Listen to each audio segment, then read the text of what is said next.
Herkese selamlar. Ben Ötüken, Ukrayna Silahlı Kuvvetleri'nde muharip sıhhi olarak görev yapmaktayım. Bugünkü videomuzda TFC yani Tactical Field Care, Türkçe manasıyla taktik saha bakımını inceleyeceğiz. Слава Україні! Слава нації! І пиздець з Російської Федерації! І пиздець з Російської Федерації! Слава Україні! Bir önceki videomuzda zaten Care Under Fire yani ateş altında bakımı incelemiştik. Şimdi ise bir sonraki adımı inceleyeceğiz. Care Under Fire için en önemli şeyin öncesinde düşman ateşini baskılamak olduğunu söylemiştik. Bunun da taktik sözlükte RTR yani Return Fire, Take Cover, Return Accurate Fire Türkçe manasıyla ateşe karşılık ver, mevzilen ve isabetli atışa devam et demiştik. Şimdi ise TFC dediğimizde yani sarı bölgeyi kapsayan bakımda ise önemli olan şey cover ve concealment altında çalışmak. Nedir cover ve concealment? Birisi mevzilenmektir, diğeri ise gizlenmektir. Cover nasıl oluyor? Yani bir beton bloğun arkasına geçerseniz, bir çelik levhanın arkasına geçerseniz, kısacası sizi ateş tehditlerinden, patlama tehditlerinden koruyacak bir bariyerin arkasına geçtiğiniz zaman bu cover olur. Şayet bir masa, tahta bir duvar, bir varil gibi şeylerin arkasına geçerseniz de bu sizi yalnızca gizleyeceği için concealment grubuna giriyor. TFC ile alakalı olarak akılda tutmamız gereken 3 şey var. Biz yaralıyı sarı bölgeye çektiğimiz zaman marş algoritmasını tamamen uygulayacağız. İkinci olarak taktik saha bakımı her an için ateş altında bakıma dönüşebilir. Bunu sürekli aklımızda bulundurmamız gerekiyor. Ve son olarak da bütün personelin durumsal farkındalığını en üst seviyeye çıkarması gerekiyor. Durumsal farkındalık dediğimiz nedir? Çevremizde olan olayların gidişatına göre bir sonraki meydana gelecek olayı olay daha meydana gelmeden fark etmektir. Biz buna durumsal farkındalık diyoruz. Yine her zaman dediğimiz gibi iletişim her zaman için had safhada. Yaralıyla sürekli olarak iletişim halinde olacağız. Emir komuta kademesiyle sürekli iletişim halinde olacağız ki herkes durumdan haberdar olsun. Burada görsel bir şekilde gösteriyor TFC'nin nasıl uygulanacağını. Bakın burada başka bir personel var. Duvarın arkasında durmuş yani bir cover'ın arkasında durmuş. Güvenliği sağlıyor. Burada da zaten güvenlik parametrelerini oluşturun diye yazmış. Akabinde bir önceki videoda dediğimiz gibi en önemli olan şey yaralının üzerinde ateşleyici, kesici, patlayıcı alet edevatların uzaklaştırılması, hassas bilgi varsa şayet yaralının üzerinde bunların uzaklaştırılması, silah, radyo vesaire uzaklaştırılması.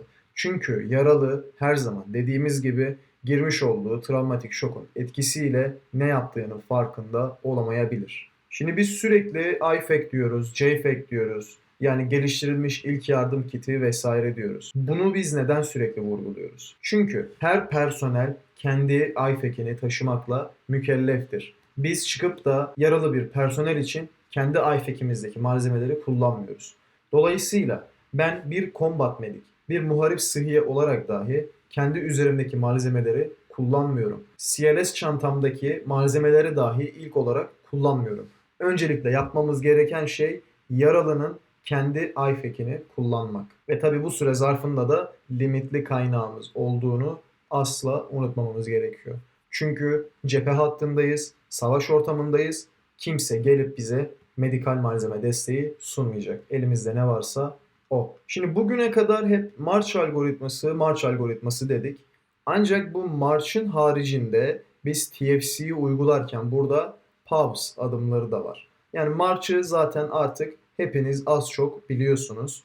Ağır kanama, hava yolları, solunum, dolaşım sistemi, hipotermi, hipertermi ve kafa travmaları. Pause dediğimiz ise bütün hayatı tehdit eden tehlikeler geçtikten sonrasında uyguladığımız adımlardır. Yani pain derken ağrı yönetimi, antibiyotikler derken enfeksiyon yönetimi, wounds derken de yaraların yönetimi, splinting derken de kırıkların, çıkıkların vesaire sabitlenmesi oluyor. Bakın iletişim her zaman için çok önemli. Bunu hiçbir zaman unutmamamız gerekiyor.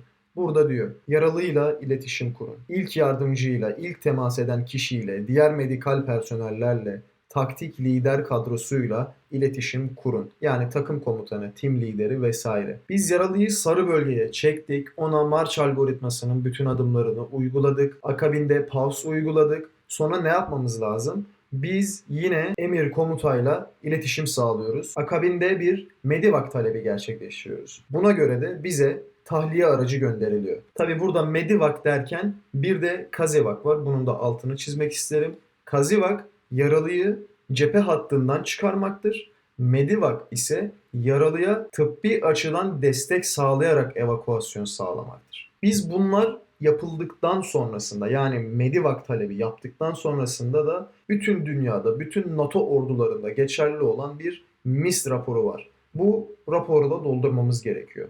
Yaptığımız işlemleri kapsıyor bu rapor. Nedir bu işlemler? Yaranın mekanizması, yaralar, semptomlar ve verilen tedavi. Birden fazla yaralı varsa şayet triyaj uygulamamız gerekiyor. Triyaj dediğimizde de yani yaralıların önceliklendirilmesi. Kimin yarası daha kötüyse, kimin hayatı daha kritik durumdaysa önce ona yardım etmemiz gerekiyor.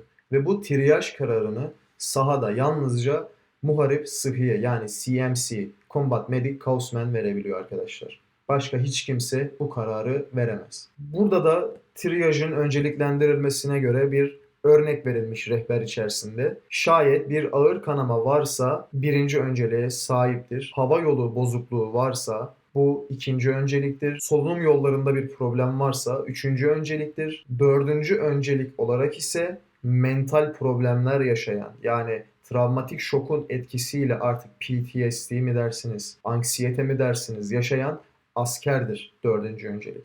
Ve son olarak ise hemorajik şok yani ağır kanamaya bağlı olarak hipotermi geçiren askerler oluyor. Son olarak bizim CCP dediğimiz yani Casualty Control Point Türkçe manasıyla yaralı toplama noktası oluyor. Buna bir örnek verilmiş bu rehber üzerinde. Gayet de güzel bir örnek. Burada kapalı bir alan var. Cover alınmış. Sizleri patlamalardan, silah ateşlemelerinden vesaire koruyacak bir bölge. Bakın burada yine çatışma devam ediyor. Askerler güvenlik önlemlerini almış. İçeride muharip sıhhiye var. Burada bakın yaralıları sınıflarına göre ayırmış. Acil yardıma ihtiyacı olanlar, gecikmeli yardım, minimal yardım ve maalesef de burada bir morgu mevcut. Morgun önünde her zaman bir asker beklemesi gerekiyor. Tabii bunlar Ukrayna'da yapabildiğimiz şeyler değil açıkçası. Çünkü burada 7/24 bir drone tehdidi, bir roket füze tehdidi var, havan tehdidi var, top tehdidi var. Bu şekilde sabit bir CCP kuramıyoruz maalesef. Tabii Suriye'de, Irak'ta, Afganistan'da vesaire, gerçi şu an Afganistan'da bir savaş yok. Bu tür CCP'ler kurulabiliyor. Bakın yaralılar buradan giriş sağlarken Medivac'a, Kazivac'a giden askerler de buradan çıkış sağlıyor. Yine önceliklerine göre.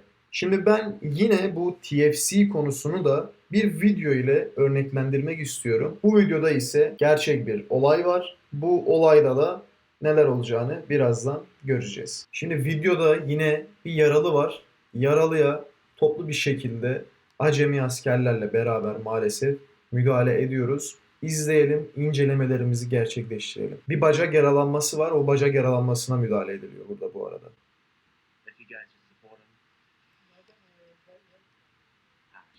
Altına sedye koyuluyor şu anda. Sedye ile yaralıyı taşımaya çalışacağız.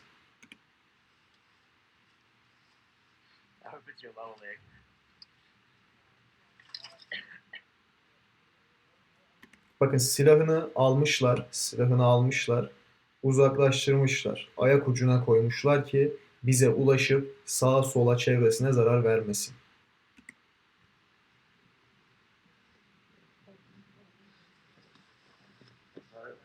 Grab this leg, whatever it is, stable side position.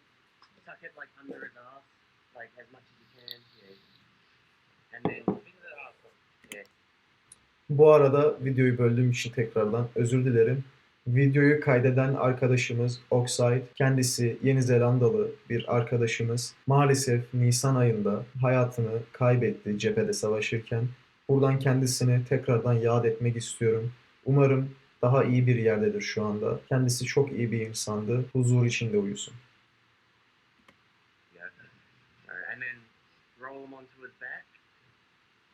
And then from your side, you're gonna have to shimmy the, like pull the, yeah, pull it out. And now we, yeah, clip him in, and then try your best not to drop him.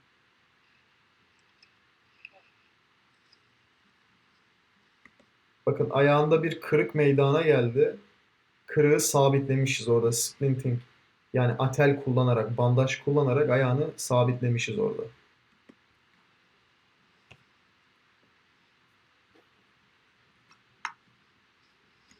Ben de buradayım.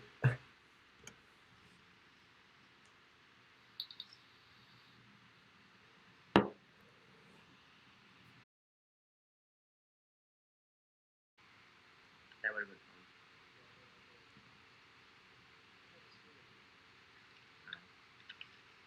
Alright, I've got the casualties done. Burada arkadaş bayraklama yapıyor. Yani bayraklama dediğimiz namlunun dost personele çevrilmesi. Bunu yapanlara biz genelde salak muamelesi yapıyoruz arkadaşlar. Çok önemli bir kural. Tıpkı parmak disiplini gibi de önemli bir kural.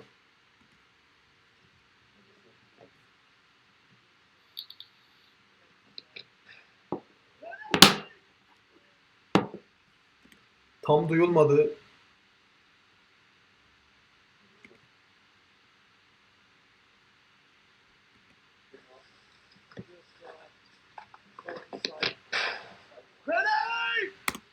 Ne demiştik? Tactical Field Care her an için ateş altında bakıma dönüşebilir. Bakın burada bir bomba patladı ve Tactical Field Care anında ateş altında bakıma dönüştü. Status report! Is everybody okay? Bakın herkes mevzilerini aldı. Herkes yaralıyı bıraktı. Çünkü öncelik güvenliği sağlamak, düşman ateşini baskılamak. Ve burada Oxide ne yapıyor? Direkt olarak herkesle iletişim kuruyor. Durum raporu istiyor. Herkes iyi mi kontrol ediyor vesaire.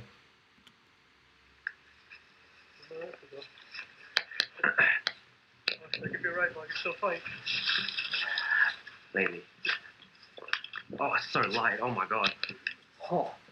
Alright, I'm gonna go make sure nobody's dead. Şimdi TFC konusunu yani taktik saha bakımı konusunu toparlayacak olursak önemli olan hususlar öncelikle cover ve concealment altında çalışmak. İkinci olarak marş algoritmasının bütün adımlarını uygulamak. Dördüncü olarak hayatı tehdit eden bütün tehlikeler geçtikten sonrasında pause adımlarını uygulamak. Yani ağrı, antibiyotik, yara ve kırığı sabitleme. Akabinde sürekli olarak durumsal farkındalığımızı en üst seviyede tutmak, Tactical Field Care'in her an için Care Under Fire'a dönüşebileceğini akılda bulundurmak ve sürekli olarak hem yaralıyla hem emir komuta zinciriyle iletişim halinde bulunmak. Son olarak ise yaralıyı Medivak'a hazır hale getirmek. Ben Ötüken, Ukrayna Silahlı Kuvvetleri'nde muharip sıhhi olarak görev yapmaktayım. Beni dinlediğiniz için teşekkür ederim. Kendinize iyi bakın, sağlıkla kalın.